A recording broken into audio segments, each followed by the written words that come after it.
And happy Deaduary, my friends. Welcome to the spoiler room, venturing down the stairs, pulling up your chair, and listening to us talk movie spoilers. So glad you could join us today, as it is another episode of our special series this year, where we look at the horror of 1988. Fun series. Last month we looked at Nightmare on Elm Street Part 4, The Dream Master, and today we are looking at the 1988 buddy cop zombie classic, Dead Heat. And with me tonight is none other than my right-hand man, my friend, and the guy who just keeps coming back for more. It's Mr. Ian Simmons. Hello, Ian. How are you? I'm doing great. Although you accuse me of being the Joe Piscopo, because that's who. Well, no, you're I have just as on my that background. side of the picture. I know, but I resent every implication, every reference, every inference, sir. Okay, you're fine. You're Treat Williams, and I'll be Joe Piscopo. Can I be Treat Williams in the last third of this movie? Yeah, sure. If okay, you want. Good. I'll take it. You'll need some makeup, but yeah, you could definitely maybe some lip balm. Brings out my eyes. Brings out your eyes. You can tell this is definitely a 1988 movie. For a number of reasons, which I'm sure we'll get into. So, Mr. Ian Simmons, as always, you do these so well. Give the synopsis of Dead Heat. Well, there's these two wacky buddy cops. I really have to say their names. Is Bigelow, played by Joe Piscopo, and Treat Williams plays Roger Mortis. Mortis. I love it. If you think about rigor mortis, what if his name was Roger Mortis? I love it. And that's the synopsis of the film. Wow. No. Look. Okay, so they are two, I guess, LA cops, and they keep running into these, these heist situations where they're up against thieves who cannot be killed. At least they can't be killed easily. You can pump them full of lead. They fly through the air, fly through plate glass windows, and they just keep coming. You have to literally blow them up and decapitate them, and sometimes that works. Turns out there is a shady medical research company that has built a resurrection machine or a death machine or something to bring people back to life and cobble together these Frankenstein parts to create these fabulous mutants that can then be used to pull off these heists and collect money and stuff. So they have to get to the bottom of what's going on. But oh no, Roger Mortis, I know, stand back. He dies early in the film. What? Yeah. No. And his partner and his other friend who discover the death machine and within 5 minutes understand how to bring someone back to life on it. They bring back Roger Mortis, and then they have to solve the mystery of who's behind all of this. And it's a great ticking time clock. I think they've got 12. Yeah, Roger 12 has hours. 12 hours to figure out how to either reverse the effects of this or at least solve the mystery before his body reverts to a pile of gelatinous goo. And Darren McGavin plays a guy who may or may not be the ultimate villain. Spoiler alert. Vincent Price shows up. Shane Black makes an appearance. Who was Shane Black in this movie? He was the cop that gives the gun to Treat after he blows up the ambulance. Yes, he gives it to Roger. That's Shane Black. Shane Black, yes, folks, the Shane Black who would come up with a great buddy cop film, Lethal Weapon. This was after Lethal Weapon. Yeah, and then Kiss Kiss Bang Bang and Iron Man 3, and I mean, I love Shane Black. I just don't think I remembered what he looked like. Well, no, this is when he was younger, so I think he's a little more babyface in here. But let me just get this out of the way, Mark. I hated the first 2/3 of this movie, and I am madly in love with the last half hour of this movie. That's awesome. It's one of those things where I'm watching, I'm like, is this thing? Oh, what's going on here? And then I'm just like hooked. Yeah, it really it rolls downhill and gets crazy real quick. We got a few comments. Literally. We got a few comments here. Our good Gingham Ginger is back with us. Yay! And her beau Chad says that I am Joe Piscopo. So and he also I would never loves insult Dead you like Heat. that, Mark. Oh, He awesome. loves Dead Heat, which is great to hear. You folks are wonderful. I do miss the Tech Lounge, folks, but so glad you could be in here tonight as we talk Dead Heat. And it doesn't surprise me. I'm going to say, Ian, and I don't mean that as insult, that it doesn't surprise me that 2/3 of this film probably was going to bug you. I was watching this going, man, how's Ian gonna? Oh man, is he just gonna say, you know what, Mark, screw you, man. This is it. This is it. This is the line that has been drawn, because up until that point, up until the third act, you do get pretty much every buddy cop trope packaged together in a cheesy one-liners that pretty much all their dialogue is. I've enjoyed this film quite a bit for quite some time. I enjoyed it when it first came out when I was a kid. I rented it. It was cable fodder, watched it a lot, warts and all. And I really dig this movie from start to finish. But I will say that, yes, a good chunk of it, watching it again, I'm like, okay, all right. And then they get to Chinatown, which that section was directed by Patrick Reed Johnson, the scene in the China shop. And that's where the whole thing. Yeah. Okay. He was second AD. That's part of that interview I did with him 5 years ago. He was second AD, and he directed that section. They were going to cut it out because they didn't have time, and they gave it to him to direct. And so he was able to direct. Because of him, they were able to save one of the most batshit crazy scenes I have seen in any undead film.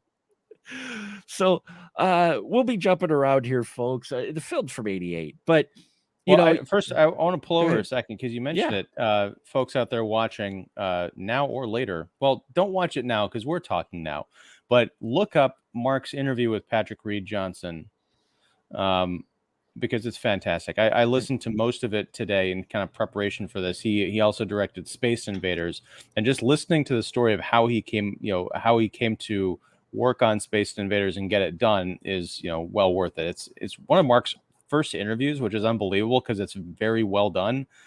That's not to say that it's not knock on you, Mark. I'm just saying it's a great interview. This is where Ian was his last episode on the spoiler room. No, it was. No, it surprised me that but he was a great guest. And yeah, you're right. The guy, he's been in the business forever, and he's got wonderful stories. He knows a lot of people he crossed paths with early in his career who were also early in their career. And Dead Heat was one of them. He worked on this. He worked on the lyrics for the theme song. He tried to get himself into every place he could on this film. That's why he did AD. He did special effects for this film. And you do get a lot of practical effects, which is wonderful. Okay, so but the first half, it's buddy cop. It hits all the tropes. If you've seen every other buddy cop film, it hits that. So you're like, not much originality here going on until Treat Williams gets revived from the dead, and then things start to pick up a little. But it's on the one hand, one of the things I love about this movie is in the first like 10 minutes. Yeah. And that's in every buddy cop movie. It's always when they're not really buddy cops. They're like, they kind of hate each other, but they begrudgingly their personalities kind of clash, but it makes for great comedy. But there's always this setup like, oh, my last partner got shot, so now I'm being saddled with this, upstart rookie and all this other stuff.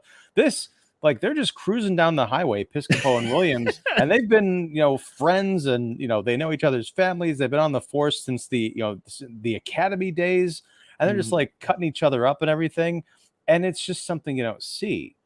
My problem with it is Joe Piscopo, because he is just a joke machine. There's no humanity in him until almost the point where he's dead towards the end of the picture, right? Where he's kind of giving his partner a pep talk about, like, because his partner's like, I'm gonna be dead, and what does my life mean? He's like, Mhm. you get up there and go, let's go get these guys, and it'll be the last great thing you do, or some nonsense. But he was just so jokey that he doesn't have dialogue. He's just got one-liners, One-liners, and yeah. that's it. And they're not Mm. even great. I mean, like maybe if I'd seen this in '88, I would have been like, this is the first time I've heard this, but it's 30 plus years old. And it's like, Yeah, some of the jokes, especially for Piscopo's character, don't land so well anymore, and definitely you could tell that's why he's there, for the laughs, because he's the comedian guy. So he's the wacky partner, and Treat Williams plays more of the straight man, which is hilarious because you've seen some of his other Treat Williams work. I mean, I like Treat Williams quite a bit, and you know. He is a good opposite to Joe Piscopo's, but Williams at least has a little more character. You're right. Piscopo is pretty much the joke machine for the entire the comic relief for this. and it's a weird, because this movie is all over the place. Oh, it is. Yeah. It's part horror comedy, part science fiction story, part like social commentary about the The what you rich. can do Yeah. if you've got enough money, all the money in the world. That part of the realism, I guess, is like I don't know. I believe these guys could have maybe been friends, but not like partners on the police force. I don't think Mhm. Treat Williams would have been nearly as able to put up with all this nonsense day in and day out for however many decades they've been working together. Well, the one impression I get with their characters early on in their dialogue is that Treat Williams' character, Roger. I keep just saying Treat Williams and Joe Piscopo. It's probably Roger and fine. Yeah. Bigelow. I apologize, folks. I'm horrible at podcasting. One day I might know what I'm doing, but by about episode 400. But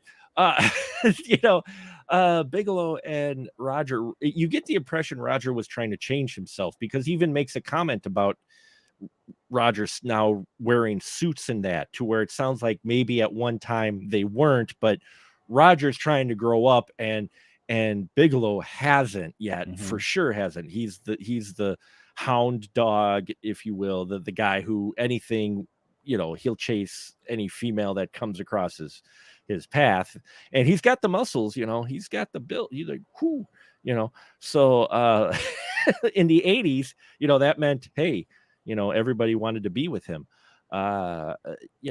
except the smart ladies in this movie who don't want to be with his character, with our two female leads, which we do have two female leads in here. It's not just the guys. And what did you think of our two female leads? Well, the one who played Rebecca, let me get her name. She's the coroner, I guess. She was the coroner. Yeah, she was she's the coroner, or working to be an official coroner, I think. She's working underneath Darren McGavin's character. Yes. The actress is Claire Kirkconnell, and I thought she was really good. Mhm. It freaked me out though, because she reminded me a lot of Haley Atwell, the actress who plays Peggy Carr in the MCU. I'm like, she's like a slightly sunken cheeked version of Haley Atwell. I couldn't get out of my head. Like, why aren't you speaking in a British accent? And then we also have Lindsay Frost as Randy James, who works she's like the PR person for this this medical research company. Dante's pharmaceutical company. Get the reference? Okay, sorry. Go ahead. I was in one of the lower circles of hell during the first hour of this thing, so yeah, it's fitting. But no, I mean, that's the thing, is like they're both really good in this movie, and I guess we can, since it's the spoiler room, we can skip around. One of the things I think is the big strength of this film really shines through in the third act, because both of these women end up dead. Yeah. In fact, all of the main characters in this movie end up dead. Like everyone. Everyone. And I read a piece of trivia somewhere where I guess they approached the writer saying, hey, do you want to write a sequel to Dead Heat? They were considering it. And he's like, I'm not sure where I'm going to go with it. You did watch the movie. He's like, all the main characters are like dead at the end of, I mean, like, they're dead. They're not coming back dead. Well, but the thing I love about it, and this is not, to disparage women or anything, the fact that I like that both of the female, characters, the main characters, are dead, is that it kind of sidesteps a lot of the tropes that you see in these movies Hmm. where, there's going to be the guy gets the girl at the end. I mean, I like those kinds of movies, but it is nice to see a film that does something a little different. I mean, I think about a movie that came out the year after this, Hmm. Lethal Weapon 2, Yeah. where I can't remember if it was Riggs or Murtaugh. Who Ri- was Mel Gibson's character? I haven't watched this movie in a long he's time. Riggs. He's Riggs. Okay. Yeah, his girlfriend, who's he's got like throughout the entire movie, that Australian girl, she ends up buying it like right before the third act and becomes a catalyst for him, diplomatic immunity. Yeah. She's like dead under the pier or whatever, Yeah. underwater. Hmm. That I like those, again, subversions of expectations, but it's just cool that they die in the movie. One of them dies horrifically, and talk about special effects. I was blown away by watching her melt and Hmm. fall apart. I still don't know how they did half of that stuff, but the fact that they didn't say, "Oh, we'll just drag these pseudo love interests onto the machine and resurrect them, and Hmm. so everyone can kind of be together." No, it's kind of down and dirty and brutal, and it's consistent with the themes of the rest of the movie, which I appreciated. Which, yeah, I think that's what they were going for with it, because 2/3 of the film, it plays out like you would expect it to for the buddy cop. They play at the fact, especially when they bring in the second female main character, the main female character, you're like, oh, we've got our pairings up. At the end, they're going to come back, and you're going to get Joe Piscopo's going to get this person, Treat Williams's character, he's going to get with her. And then they don't. In fact, they play with it on purpose. They hint at it, but they never give you that because, like you said, I mean, the one character, Rebecca, she ends up on a slab. Basically, she ends up on a bed in the ambulance where they're locking up Roger, and they're gonna just let Roger melt for the last 4 hours of his life in there. And you think, and what I love too is the way they direct this scene. You think almost, oh, maybe she's knocked out. Maybe they lied to him that she's dead, and you're waiting for her to wake up, especially when he kicks the shift gear into neutral to send the ambulance down the hill, and they keep cutting back to her head rocking. I'm like, is she gonna come? First time I watched this, I was like, is she gonna wake up? No, this ambulance runs into some cars and explodes in a fiery ball, and she ain't coming out. And I'm like, oh, they did not go there. And then, like you said, the other character, the PR woman, Randy, she has a secret that eventually is revealed that ties her to Vince's Price's character, and the fact that she's been stringing our heroes along. And yeah, you get this wonderful bathroom scene where she admits that she's actually been dead. She was revived, but they lied to her saying she would be able to live for a normal lifespan. And she starts melting, and she just looks down at her hand, and you watch the hand, and on screen, you watch the hand start to decompose more and more. And then she gets up and she's got her arm out and it breaks off. Well, you see her face kind of start to Mhm. sag and melt, and I'm like, there's a shot that is not that great, like at the end where you see the Well, the rest of her animation, face. yeah, yeah. Right, but I was like, is this CG? Is this like early CG, or is that like, how did they do that? Because with her face melting off, it's so well done that it looks almost like they melted off the actress. Like half of it, I was like, is that mirrored, or like I was looking for a split or some kind of a Mm. seam in the film, and I couldn't find it. It was great, and this is 3 years before Terminator 2 came out, so where her arm kind of snaps off because it Yeah. the decays and it falls on the floor, and then you've got her like with this stump. I'm like, did they get like an amputee to make up the stump to pull that off? I don't know how they did it, and that's this was all in the third act of the film, which is why it's terrific. Yeah, it's a wonderful effect that you get in this quirky horror comedy, and you're looking at this going, they put effort into these effects. It's just like what we mentioned earlier, the butcher shop in Chinatown, which has Professor Tanaka show up. Yay! Always love seeing him show up. But there's this whole butcher shop has ducks hanging, dead ducks, chickens, barbecue chickens, cooked ducks, everything.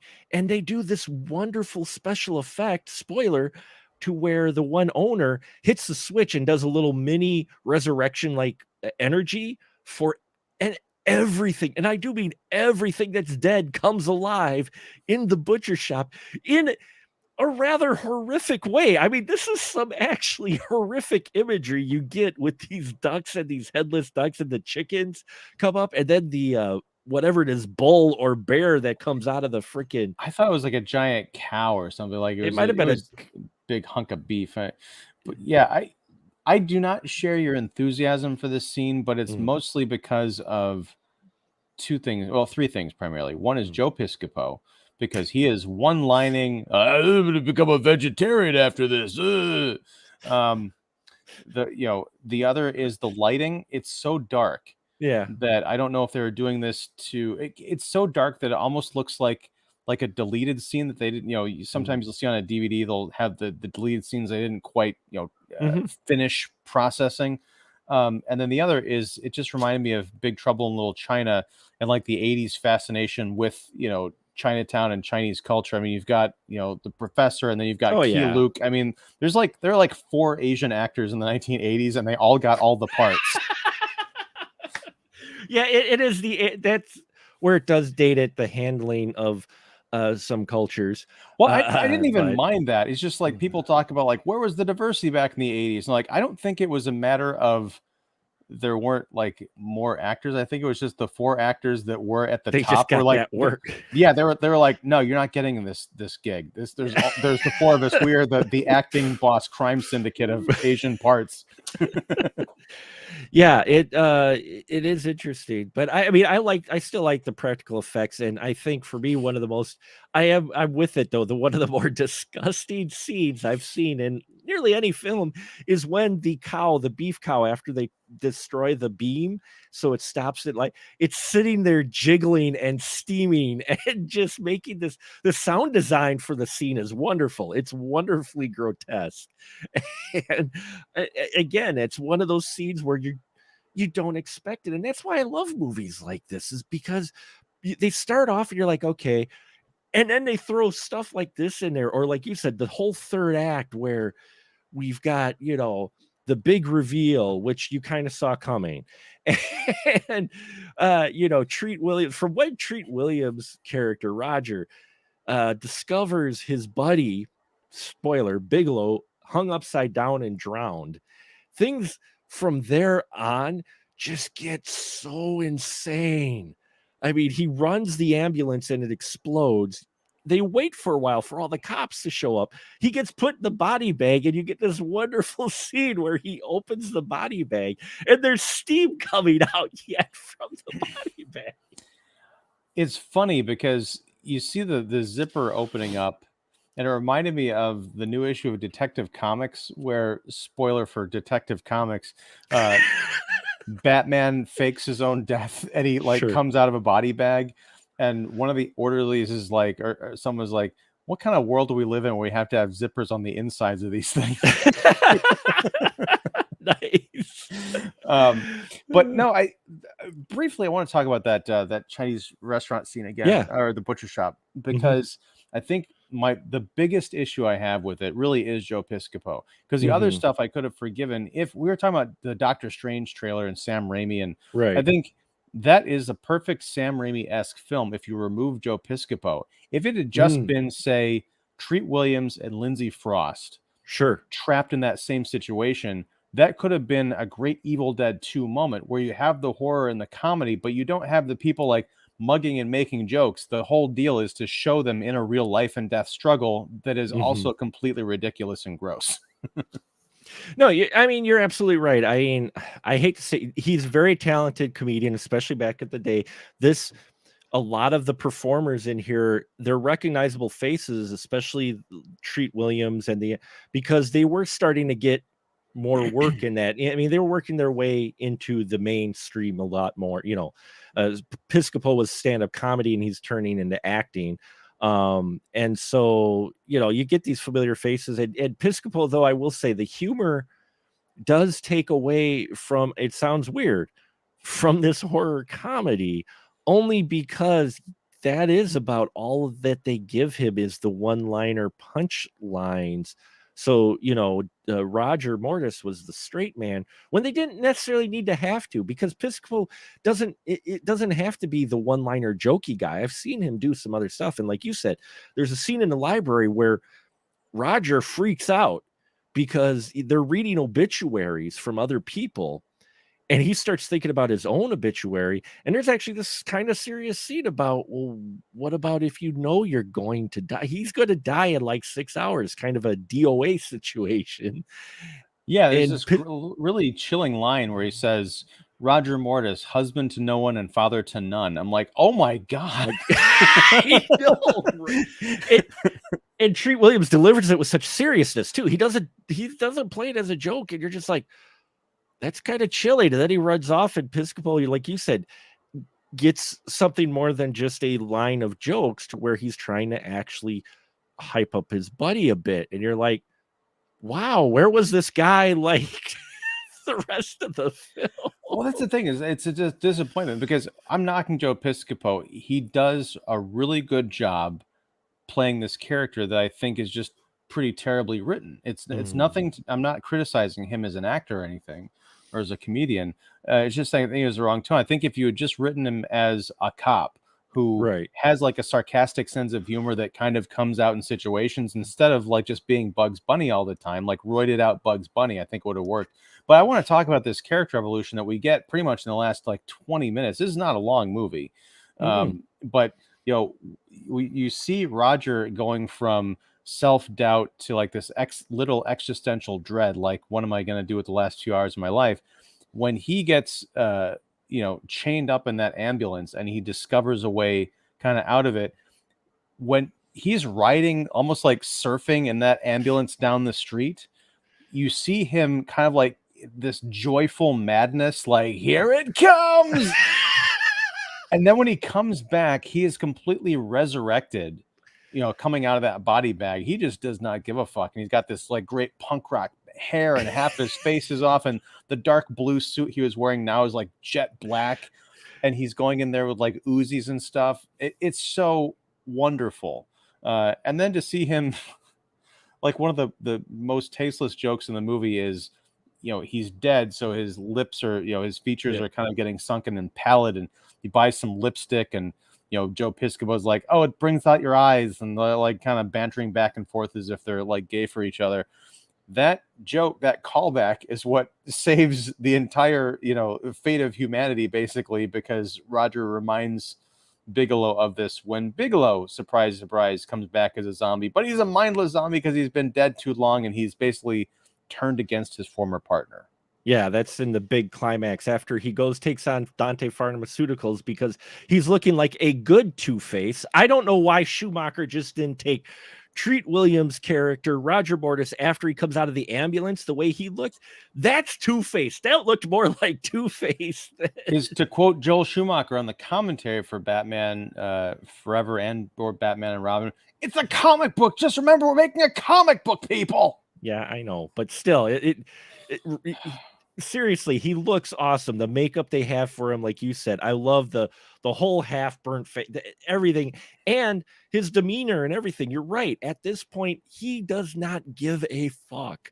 Okay, he knows he can take bullets. He doesn't care. He's going to go take out Dante's pharmaceutical and evil Vincent Price, so that he suspects is still alive. Well, the thing that I liked about this, I did not see this particular ending coming. I knew that there was, because the way they set up in these various conversations is Vincent Price was this, wealthy guy who died under mysterious circumstances. He's got something to do with this whole like resurrection business. And that Darren McGavin is in on it. You think he's like the big boss of this entire thing, but it turns out that he is just a powerful cog working at the behest of Vincent Price, who's putting together this consortium of, wealthy billionaires who, for half of their fortune, they can live forever. And he says, don't worry, you can, you'll have 1 million years to earn it all back, which makes a lot of sense.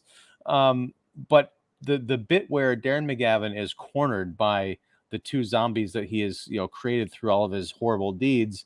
And he's like, "You guys aren't taking me alive." And he just like shoves the Uzi in his mouth and pulls the trigger. Shoots a straight. Like, what is this movie?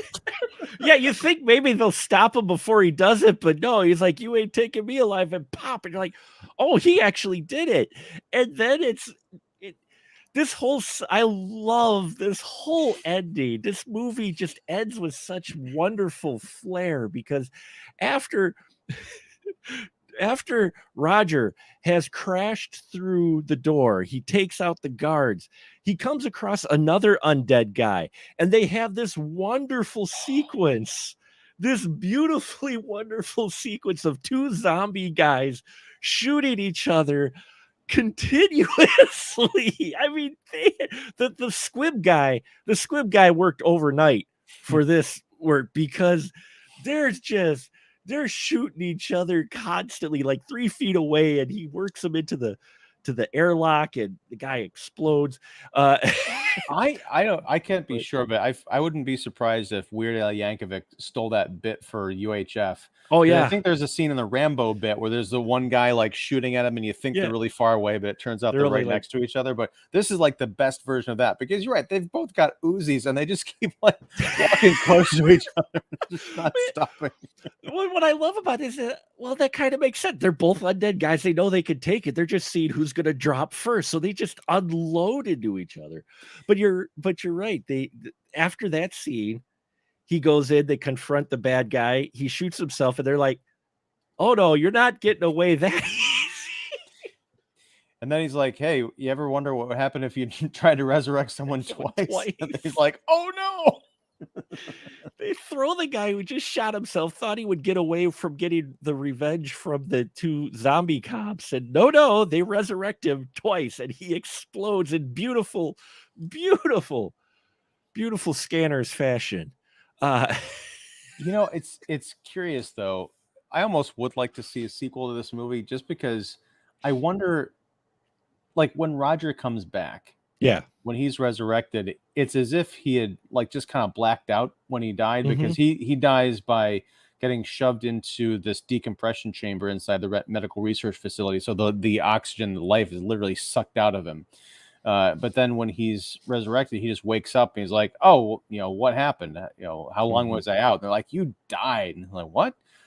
I wonder about like what this movie's version of the afterlife is, because I can almost see like Darren McGavin's character. He's going to hell if there is one. Yeah. So I could just see him like waking up on the resurrection machine, like really relieved about like where he had just come from, even though it was only for like 5 minutes, and then being petrified of having to go back or something like that. Yeah. I mean, it would just been like this brief to get to talk to him for like a second. Like, what did you see? He's like, you're not gonna believe it. And they're like, well, you get to go back. That would be interesting. I would watch that. I would watch that for sure. But yeah, the fact that you have our heroes throw the guy back on the slab going, "No, you ain't getting away without getting some revenge." I'm like, that's cold. I like that's like, wow. Well, it is, but like, what else are they gonna do? I mean, they want to destroy the machine. That probably the best way to do it is to gunk up the works. Yeah. And then Vincent Price's character, he's so good in this movie. I mean, Vincent. Oh yeah. I am not as familiar with his work as I should be. I've only seen like a handful of his films, but this being much later in his career, and he's very, you can tell he's very old, but he just has this spark, and he's not playing like a mustache twirling villain. He's just playing it like a businessman who almost doesn't seem to realize how much blood he has on his hands, or doesn't care, or does. Yeah. But he doesn't play it cold. He just plays it like he's got this great real estate opportunity that he wants to offer his friends. It's all just business. Yeah. And yeah, well, you look at a movie like this, you're definitely look at the credits, because you do get the wonderful credit sequence in the beginning that's so 80s. You're just like, oh my God, this is such an 80s credit sequence. And you see, Vincent Price, you're like, what's Vincent Price doing into this film? And he does so well. But from what I've heard of Price, it was like he was like that with every project apparently that he was ever had, is that regardless of what the role was, he approached it as old school, like, this is my role. I am going to play this how I'm directed and how it's written, regardless of how small or big the part is, and Vincent, he's just one of those guys that just had that natural wonderful talent that I suspect they didn't even probably have to do too many takes.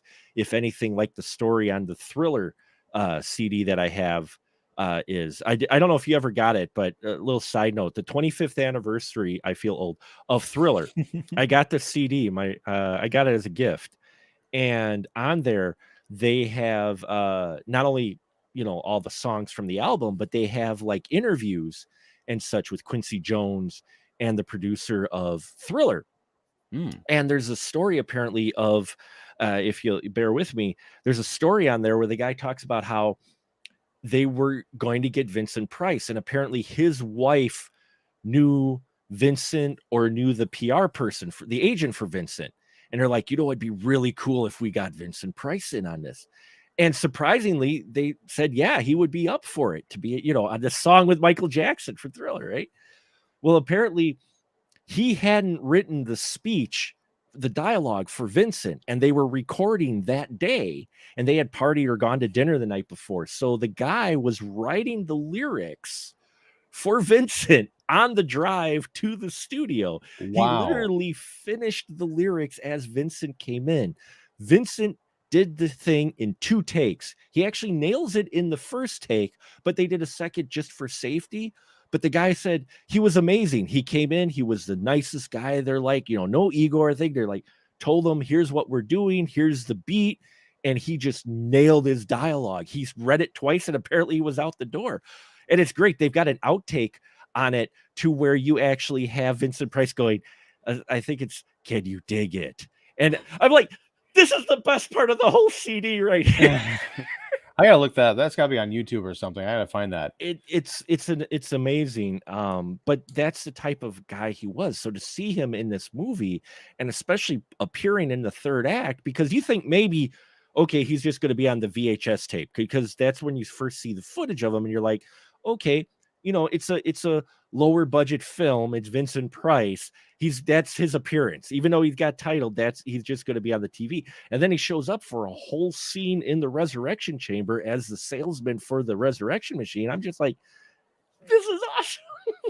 Well, yeah, because when he first shows up at the end, you think that he's like a puppet of Darren McGavin, who's bringing Right. him out as like the floor model to impress these other billionaires. But it turns out, no, it's the roles are reversed. And that's, I'll have to watch this movie again, because one of the things that annoyed me is like, oh, it's Darren McGavin. I wonder if he's going to be the mastermind. Come on, he's going. I mean, it's pretty telegraphed. I mean, the foreshadowing is strong in this film. Like, when they show the decompression chamber, oh, this is where they put the dogs that they do have a social commentary as well, folks. If you grew up in the 80s, one of the big controversies was animal testing by pharmaceutical companies. That was huge. And they addressed that in here too. Joe Piscopo actually puts in a dig on the Dante company about, oh, the dogs. Oh, yeah, you just killed dogs or something. He makes actually a rather serious kind of jab at it. And so when they go through and explain the whole chamber, you're like, okay, who's gonna go? you're like, this is going to play a part in the movie at some point. The movie's called Dead Heat. You have a compression chamber where people can die quickly, or dogs die quickly. Yeah, I just Well, maybe you can help me out with something Yeah. here, because there's something wrong with the geography of this lab, this medical research company. Okay. We first meet Rebecca we've like her first big scene is in the morgue, right? Yep. Looking at the two stiffs, the twins from the opening heist. And then we see Darren McGavin kind of wander in as the boss, and he's kind of shady or whatever. Later, Bigelow and Mortis go to this medical research facility. They meet Lindsay Frost. Piscopo goes nosing around, right? And that's when he discovers the death room, and then the giant biker guy mutant thing with the 3 face, and it's all split, which is another great effect. There's a fight, and later Becca shows up there, right? Yep. Because so Treat Williams, there's a whole fight, there's the shootout and everything. Becca shows up, finds Joe Piscopo sitting like in the lobby, and she's like, "What's wrong?" He's like, "Oh, Roger's dead." She's like, "What?" They secret his body away to the resurrection machine. I made a joke about like, how the hell do they know how to work this thing and actually bring somebody back with it? It's like new technology that hasn't existed before. First problem, how the hell do they get? It's a crime scene. There are police and forensics people all over the place. How do they sneak the body of a dead cop out of the crime scene and into the secret room?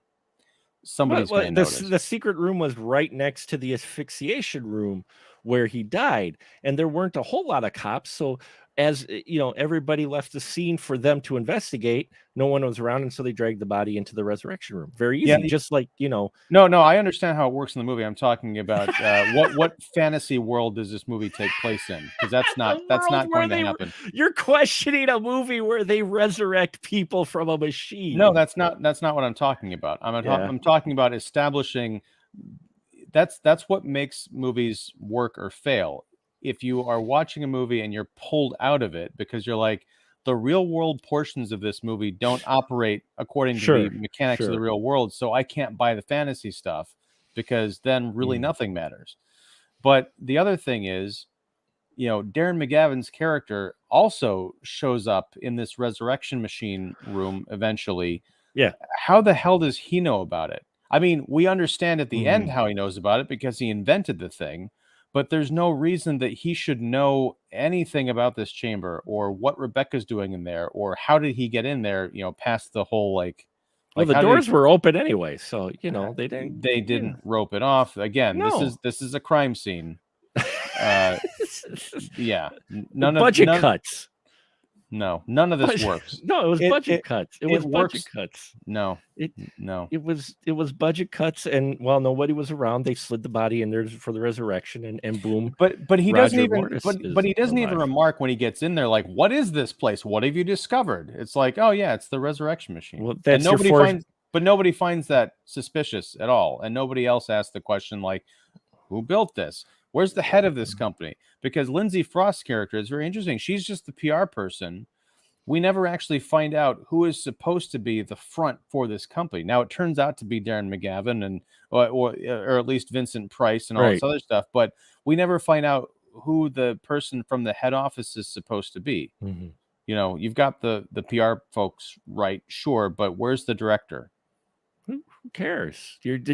Roger just woke up from the dead. That's what you're focusing on, and you got to fix some more Joe Piscopo one-liners. I mean, you're thinking, no, that's too far thinking. There. No, it's not.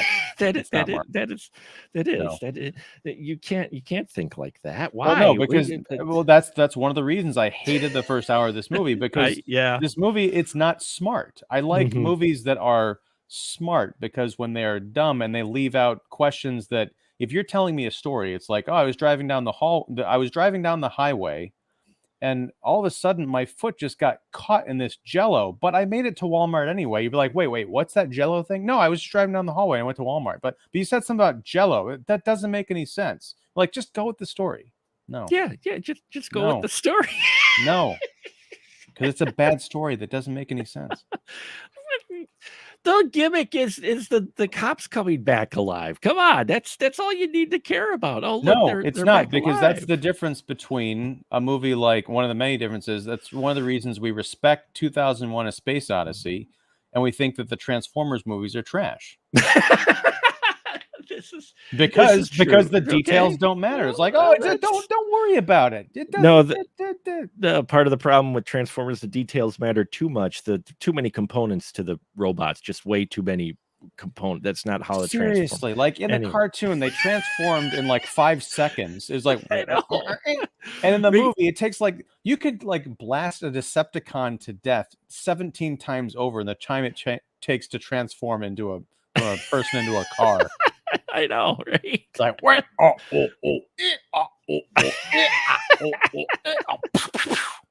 Yeah, just shoot them. But here, you could shoot the cops and they won't die. Personally, I do love how, uh, what I liked about the fact is they, our Roger Mortis character embraces fairly quickly that he is undead. That, I mean, he feels wonderful, but that he's undead, you know. And you watch him as he goes along, and pretty soon he realizes and goes, you know what? I'm just going to protect you. Don't worry. Just stand up. I'll take the bullets. And he, you know, that human shield bit in the house was just great. It was a beautiful, the practical effects, especially with the, like I mentioned, the squib work in this is actually crazy good. I mean, you know, with the gunfights that they have, especially like even in the beginning, you get this wonderfully, it's crazy, yes, and a bit ridiculous, but at the same time, it is actually fairly well shot and rather intense when you have your undead robbers just standing out there mowing cops down. It's not something you quite see that often in a buddy cop film. Something you'll get one or two cops that get hit, but I mean, these cops get just annihilated, and the only reason they don't is one, they blow one guy. They were able, Joe Piscopo is able to shoot the one guy who was about to throw a grenade, and so he blows himself up.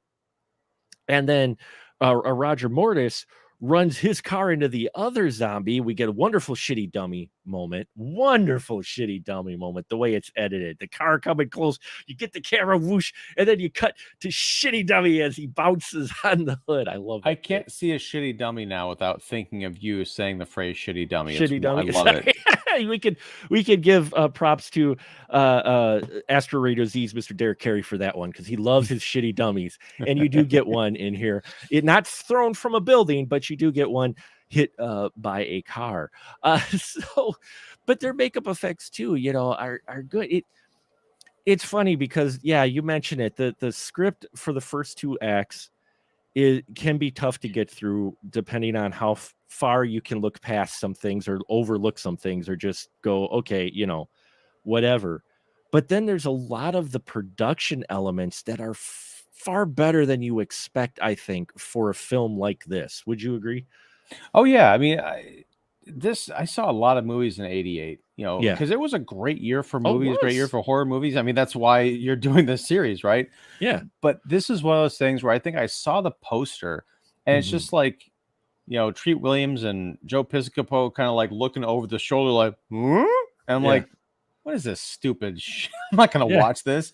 But so this is the first time I'm watching it, and like, yeah, this thing is far better than it has any right to be.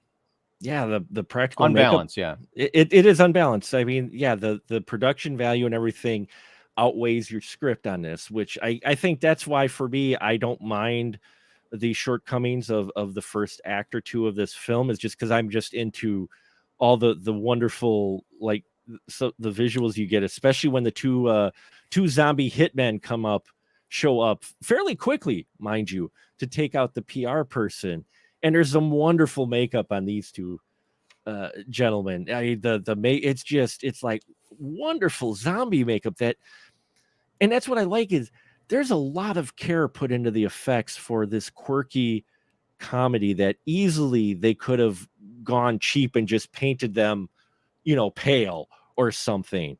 You know, even the breakdown of Roger Mortis, of Treat Williams' character, as he goes along, you see a very noticeable difference of him. It's not like, oh, he's 4 hours now suddenly he looks like a zombie. You see him decaying from scenes to scenes with the makeup that they do on him. So I mean, technical aspect, there's a lot of great stuff, I think, to appreciate in this film. Yeah, I mean, I'd be curious to hear, you know, the people who worked on this talk about if RoboCop was an influence at all. Yeah. Because you talk about the violence against the cops, you also look at the makeup. I mean, I think about there's the Emil character who got doused in the toxic waste and then ran out as the kind of like the freaky zombie character. There's a lot of RoboCop in this movie. It's not nearly as gross, but it's kind of a funny companion piece to that movie. which was also a social issues satire, by the great Paul Verhoeven. Well, This is a yeah. bit more kind of ham-fisted, especially in terms of the comedy, but as far as like what it's trying to say, I think it's just as powerful. Yeah. Yeah, no, I agree. And it's part of the reasons why this film's always appealed to me. It's always been kind of a favorite of mine. Also, because I love quirky, weird movies, and this is definitely a quirky, weird movie in many ways. What other aspects or anything that we didn't touch on, Ian, did you maybe want to bring up? I mean, you had mixed feelings with the first two acts, but in general, is there anything that you wanted to talk about with it? I do want to bring up. Sorry, I was looking at my Yeah, notes no, go because there was ahead. one line that I thought was just wonderful, and it was Mhm. by Vincent Price during his great monologue as he's trying to sell his compatriots on going into business with him. Uh, he says, "We're rich. God wants us to live forever, and even if He doesn't, we can buy Him off." Delivered in beautiful Vincent Price fashion. Just yeah, I hang on every minute when he's in his scenes. I'm like, Vincent, because I love him so much. We do have to backtrack, folks. There's one star of this film we did not mention, and it's Robert Picardo and his porn stash.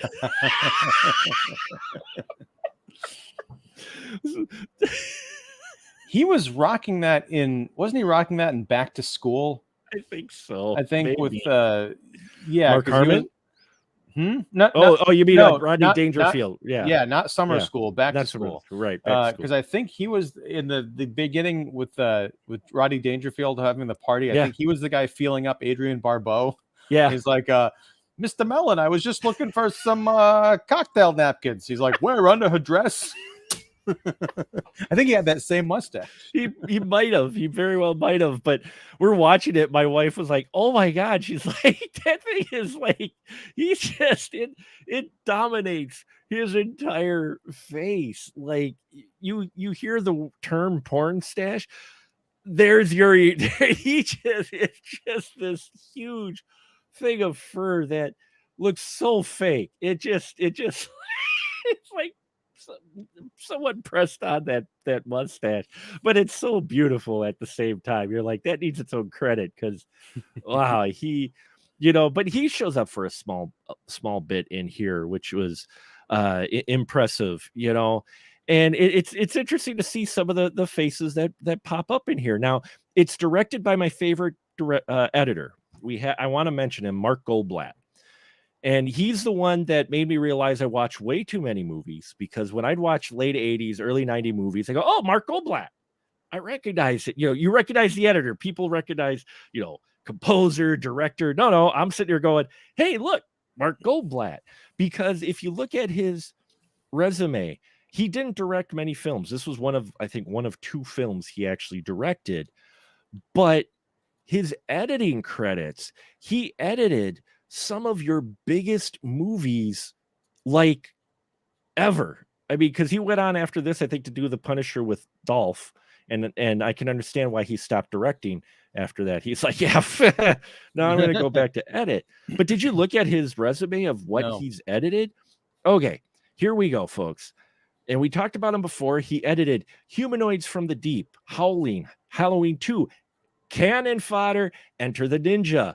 He edited The Terminator, Rambo First Blood Part 2, Commando, Jumpin' Jack Flash, Nightbreed, Predator 2, Terminator 2, Last Boy Scout, True Lies, Super Mario Brothers, Showgirls, Starship Troopers, Armageddon, Hollow Man, Pearl Harbor, Bad Company. I mean, the list goes on. This guy has edited some of my childhood.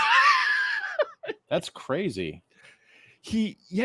And I think part of the reason I recognize his name because I've watched Terminator 2 so much that his name showed up in credits, but he's edited so much. He's one of those guys that has a lot of editing talent and worked on a lot of big films. And so it's always fun to watch this movie that he chose to take a chance and do a directing on. But his strengths definitely were more in editing. And that shows in the films that he's done, because he's directed most of my childhood films. Well, it's got, we were talking a little bit or earlier. edited. We Excuse were me. talking earlier for the Patreon show about Yeah. what if. Hmm. What if Dead Heat, which, by the way, I misread it. I originally thought we were going to be talking about Red Heat with Arnold Schwarzenegger and Jim Oh Belushi, no, yeah, which I that's a think was also complete. from the late 80s. That was yeah. But what if Dead Heat and The Punisher had been massive successes? Do you think Mark Goldblatt would have been offered other films and not gone on to edit like Terminator 2 and all these other It, films? it's hard to say because even though he might have been offered, I think from I haven't read a lot about him, just that his name showed up and seen his work.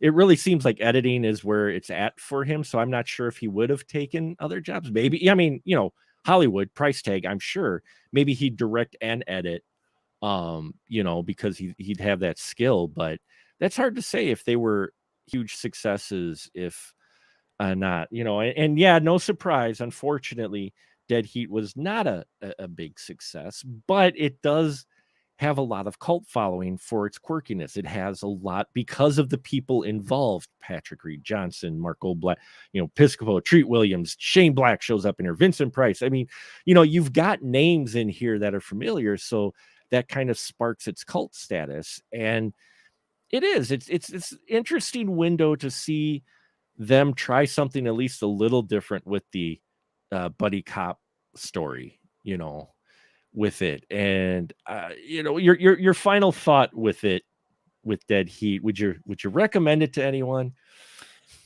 I would, and I'd recommend you watch it twice, which I'm going to have to see if I feel any differently about it. But you know what? Even if I hate the first hour again, there is something really special about being able to be dragged back from that precipice of just like really feeling like you're going to fall over a cliff of hating a movie, and just to be brought back and say, to reevaluate it in the moment and say, there's a lot of really good stuff here. And I don't know if my perception of the whole thing will be like, oh yeah, there was good stuff all throughout this film, Mhm. or if it really is just kind of backloaded in that last half hour or whatever. But what an ending. Because yeah, from there, like there's a very specific moment, a very specific story beat where everything just picks up and clicks and gets really, I'll use that word, smart, all the way up through the end.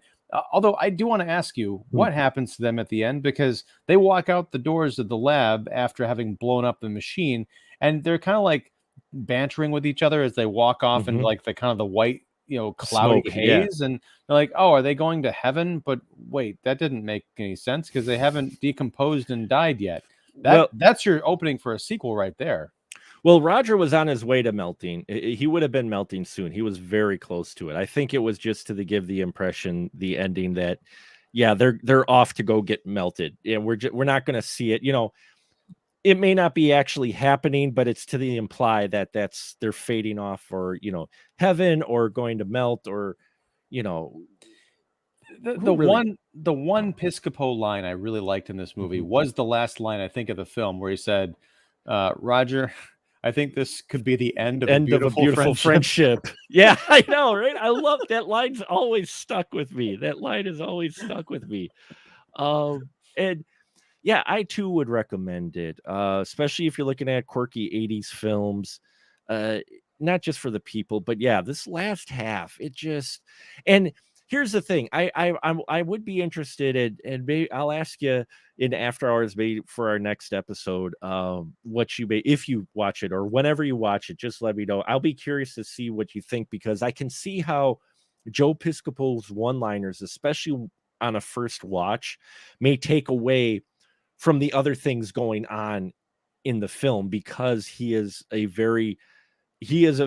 screen a very dominant screen presence with his one-liners, so they can be distracting.